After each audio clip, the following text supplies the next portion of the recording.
मलका यादव जी, डॉक्टर विजय अदलखा जी जो कर्मचारी संघ के प्रधान हैं, आलोकनाथ जी जनरल सेक्रेटरी साहब कर्मचारी संघ, Manish Jain ji government blind school के प्रिंसिपल साहब, हमारे जिला पानीपत के DSW रविंद्र हुड्डा जी, DWO जयपाल हुड्डा जी और कर्मचारी संघ के दूसरे सभी अधिकारीगण और सदस्यगण। अभी माननीय अदलखा जी बता रहे थे कि हमारे संघ में चाहे किसी को जिम्मेवारी विशेष ना दे रखी हो तो भी हमारे सभी लोग किसी भी कार्य में जो ड्यूटी लगाई जाती है उसमें अग्रणी रहते हैं।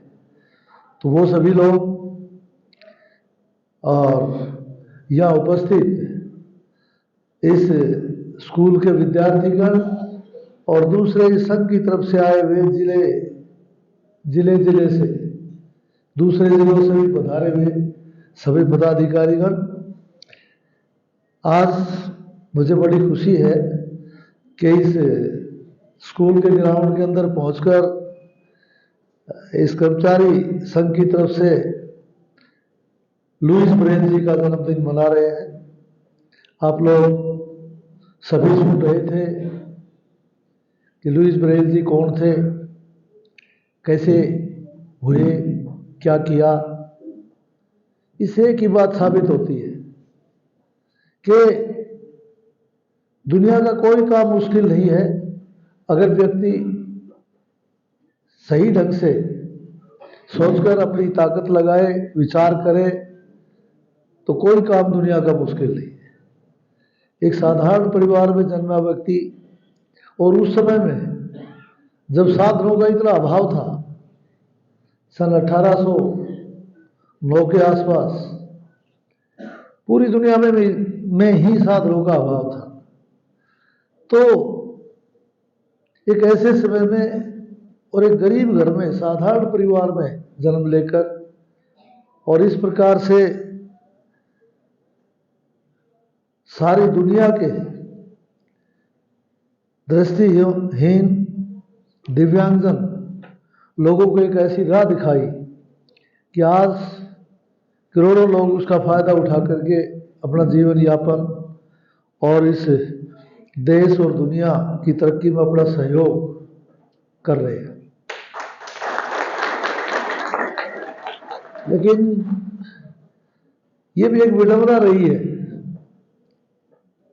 इस दुनिया में कि बहुत लोग ऐसे हुए, उन्होंने बहुत अद्वितीय कार्य किया, बहुत श्रेष्ठ कार्य अपने जीवन के अंदर किया जो मानव जाति के कल्याण के लिए लाभदायी रहे, और उनकी बात को भुलाया नहीं जा सकता। लेकिन ऐसी अनेकों विभूतियां रही कि जिन्होंने एक ऐसी दिशा दी, लेकिन उनके जीवन पर्यंत उसके उस कर्तव्य को, उनके उस गुण को, उनके उस दिए हुए तोहफे को इस दुनिया ने नहीं समझा।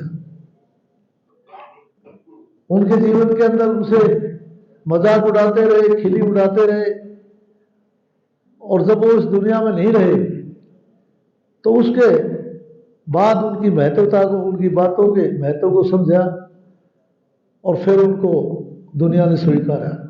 अनेकों महान व्यक्ति ऐसे हुए, उन्हीं में से एक लुईस ब्रेल जी भी हुए कि 1852 में 43 साल की उम्र में उनका देहावसान हो गया। तब तक इस दुनिया ने उनके द्वारा दी गई ब्रेल लिपि को कोई महत्व नहीं दिया, खिल्ली उड़ाते रहे। उस समय के जो शिक्षाविद थे, शास्त्री थे, जो शिक्षा जगत के अंदर महत्व रखते थे, उन लोगों ने फ्रांस के अंदर और दुनिया के अंदर उनकी इस लिपि को कोई महत्व नहीं दिया। उनके देहावसान के 100 साल बाद 1952 में इस बात की महत्वता को पहचाना गया कि ब्रेल लिपि वास्तव में एक बहुत अलग से दिव्यांगजन के लिए विशेष लिपि है, और इसका लाभ है। और 1952 में उनके कालबूत को जहाँ दफनाया गया था दोबारा से निकालकर फ्रांस के अंदर जो जैसे उनके शरीर के टुकड़े मिले, वहाँ कुछ परंपरा ऐसी है कि वो दबाए जाते हैं फ्रांस में, तो और उनको दोबारा से सिंगारा गया, दोबारा से उनको उस देश का जो झंडा था फ्रांस का, उस झंडे के अंदर लपेटा गया और 100 साल बाद उनको ये सम्मान फ्रांस के अंदर दिया और सारी दुनिया में उस सम्मान को जाना जाने लगा। और उसके बाद और देशों ने भी लुईस ब्रेल को ये सम्मान दिया। भारत ने भी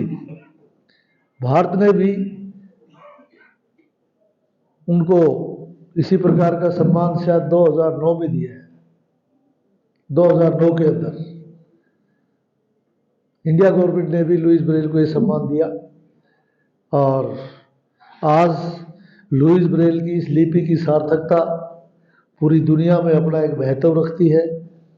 एक विशेष लिपि है, दुनिया की पढ़ने और पढ़ाने की जो लिपियां हैं उनमें से एक है, बल्कि मैं तो ये कहूँगा कि दूसरी लिपियों से अधिक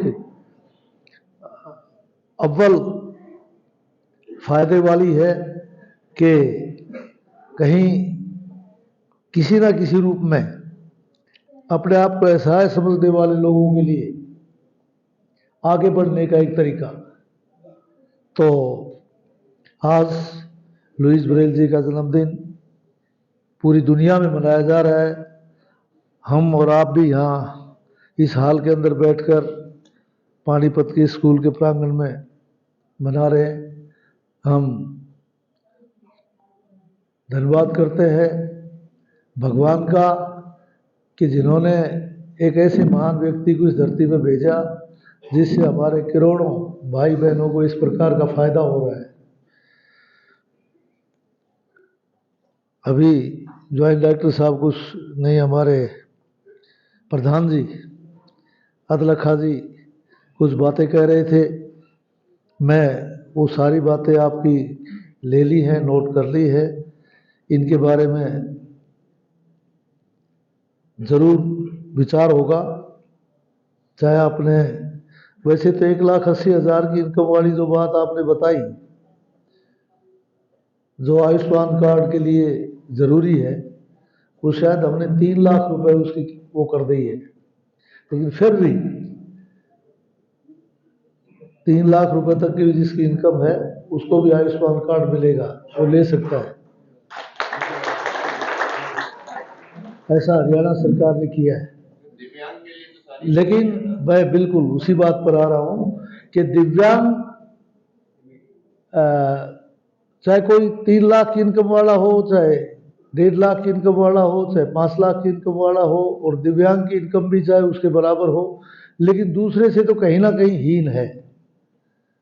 तो दिव्यांगजन के लिए हम ये आपकी बात का विचार करेंगे कि उनके अंदर कोई आय की सीमा ना रहे, ऐसा हम।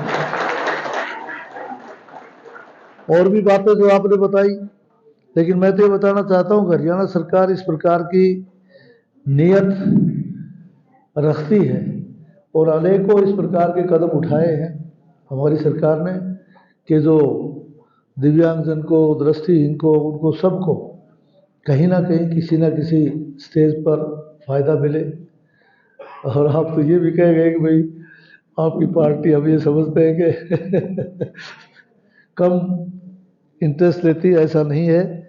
मेरे ख्याल में इस मेरे टेन्योर में 4 साल में मैं प्रिंसिपल साहब तीसरी बार आया हूँ शायद। तीसरी बार आया था। बहुत धन्यवाद। हाँ, स्कूल में मैं यहाँ स्कूल में तीसरी बार आया हूँ और वो 1-2 साल निकल गए, वो कोरोना की वजह से निकले, जिसकी वजह से हम नहीं आने पाए। वरना मेरा मन रहता है कि किसी भी बहाने से आए, लेकिन इस संस्था के अंदर जरूर आए। और जो इस संस्था की तरफ से मांग रखी जाती है, बताया जाता है, वो सब समयबद्ध तरीके से करने का प्रयास करते हैं और आगे भी इसी प्रकार का रहेगा।